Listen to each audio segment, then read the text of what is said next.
Merci de nous rejoindre pour cette édition. Au sommaire ce soir, à la demande de la Maison de la Presse ce jeudi, une rencontre a lieu sur les questions d'actualité auxquelles la presse fait face. Plus de détails dans un instant.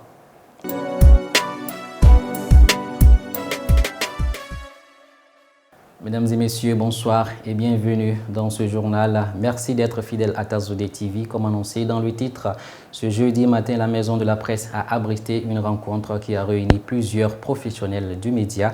L'objectif est de traiter les questions d'actualité concernant la presse nationale, notamment la liberté de presse, en ces temps-ci, sujet de grand débat dans le pays. Reportage à Awa Traoré et Lassana Traoré. C'est une rencontre qui regroupe plusieurs journalistes et structures médiatiques. Au menu des discussions, les difficultés auxquelles la presse malienne fait face.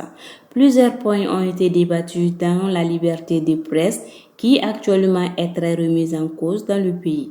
La maison de la presse est la maison des journalistes, mais elle est aussi la maison des expressions plurielles.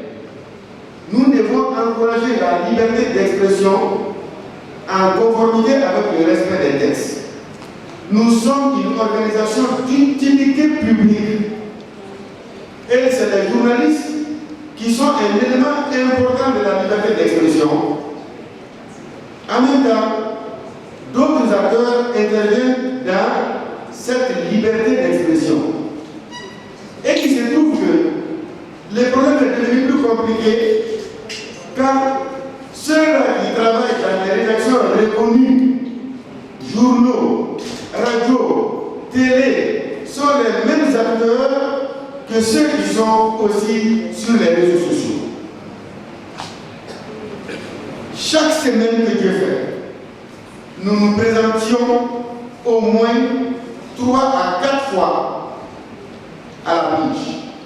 Lors des discussions générales, un accent particulier est mis sur le respect de l'éthique et la déontologie dans l'exercice du métier du journalisme pour chaque journaliste. Au terme de la rencontre, des recommandations ont été formulées pour le respect de la liberté de presse au Mali. Ensuite, la maison mère de la presse nationale s'est dite prête à défendre tous les journalistes contre les menaces et les intimidations.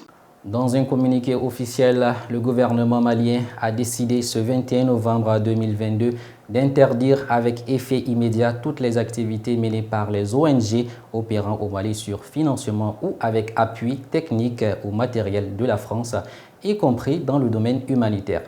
Cela pourrait avoir des conséquences considérables sur l'économie nationale.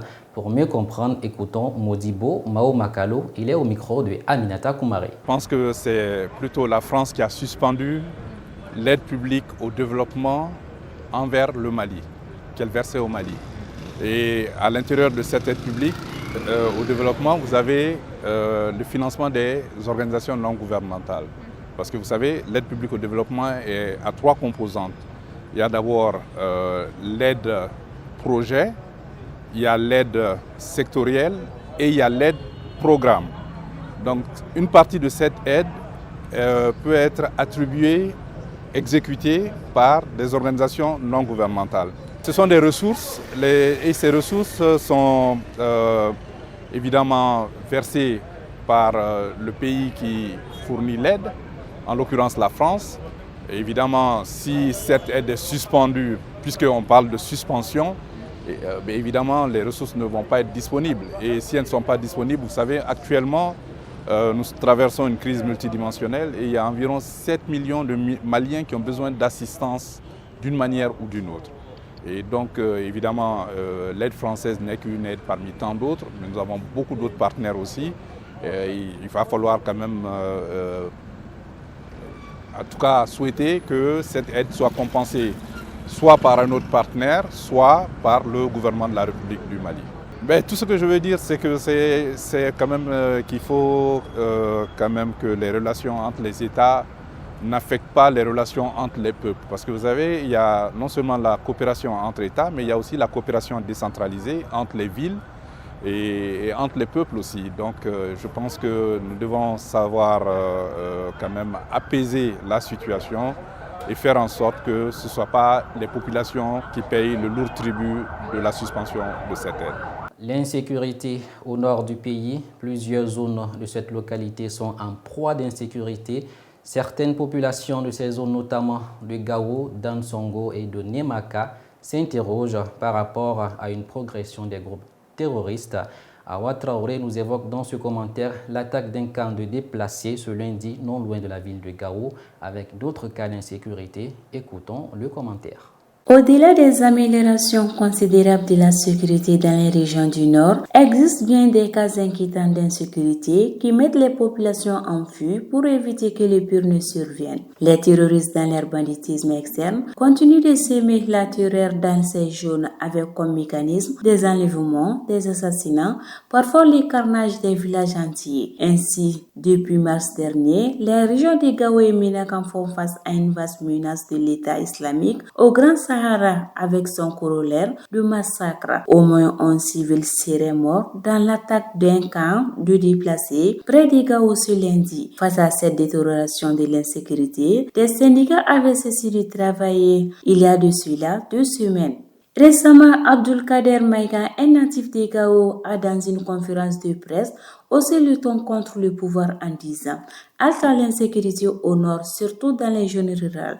Les zones rurales sont toujours en proie aux violences armées. Le cercle d'Ansongo est réellement décimé. Les terroristes donnent des ultimatums à un village entier qu'ils déguerpissent avant 2 ou 3 jours, déclara-t-il. Avant d'accuser les autorités de transition de ne pas su améliorer de façon subventionnelle la situation sécuritaire, ni rétablir la présence de l'État dans les territoires affectés par les insurrections armées. Comme tout, il urge que la lutte contre le terrorisme soit bien intensifiée dans ces zones avant qu'il ne soit tard. Mesdames et messieurs, à présent l'actualité internationale qui nous amène au Burkina Faso avec des nouvelles de 4 officiers mis en résidence surveillée.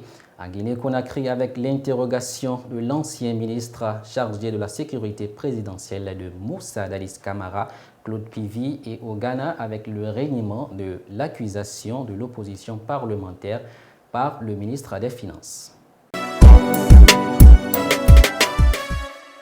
Au Burkina Faso, le 3 novembre, 4 officiers qui avaient accompagné le lieutenant-colonel Damiba en exil à Lomé ont été placés en résidence surveillée à leur retour à Ouagadougou. Soupçonnés de vouloir déstabiliser le régime du capitaine Traoré, ils n'ont toujours pas été remis en liberté. Ils avaient accompagné le lieutenant-colonel Paul-Henri Sandaogo Damiba en exil à Lomé après sa chute, début octobre. Les capitaines Sid Souré, Abdulkader Ouedraogo, Hassan Salem Diallo et Didas Charles Ouedraogo de l'armée de l'air et le capitaine Ahmed Kinda des forces spéciales faisaient partie des hommes de confiance de l'ancien président de transition.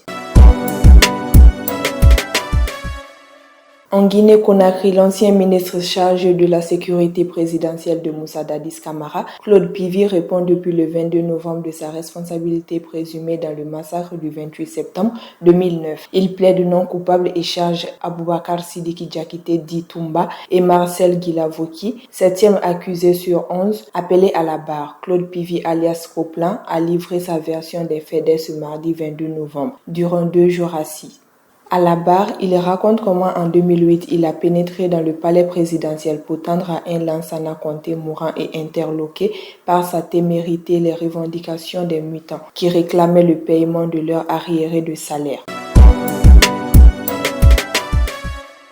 Au Ghana, Ken Ofori-Atta, le ministre des Finances, s'est excusé auprès des citoyens pour les difficultés sans précédent qu'ils endurent. Il n'a pas accepté pour autant d'endosser la responsabilité de la récession économique. « Je suis désolé pour les épreuves », s'est-il excusé, avant de nier tous les torts qui lui sont attribués par l'opposition. L'opposition parlementaire l'accuse d'avoir fait un mauvais usage des fonds publics, d'avoir présenté des données économiques erronées et d'avoir appliqué une mauvaise gestion, ce qui a entraîné l'effondrement de l'économie ghanéenne. Mesdames et messieurs, nous continuons notre découverte de l'Afrique et du monde avec votre rubrique « Connais-tu ton pays ?»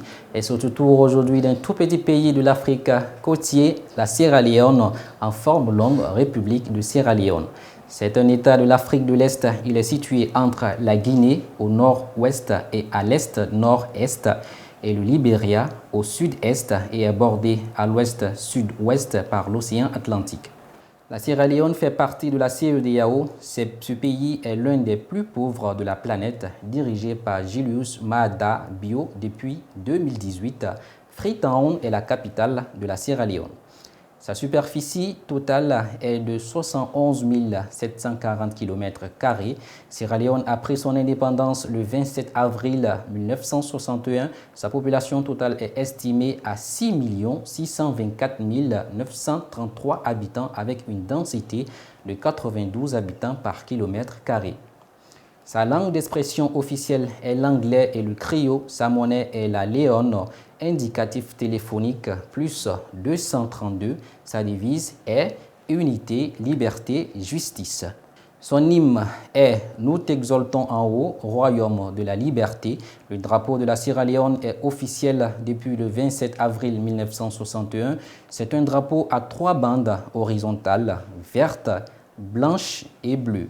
Le vert représente l'agriculture, les montagnes et les ressources naturelles. Le bleu, l'espoir de paix qu'attend apporter Freetown au reste du monde. Et le blanc rappelle l'unité et la justice. Mesdames et messieurs, c'est tout pour aujourd'hui. Merci de nous avoir suivis. Je vous retrouve demain pour une nouvelle actualité.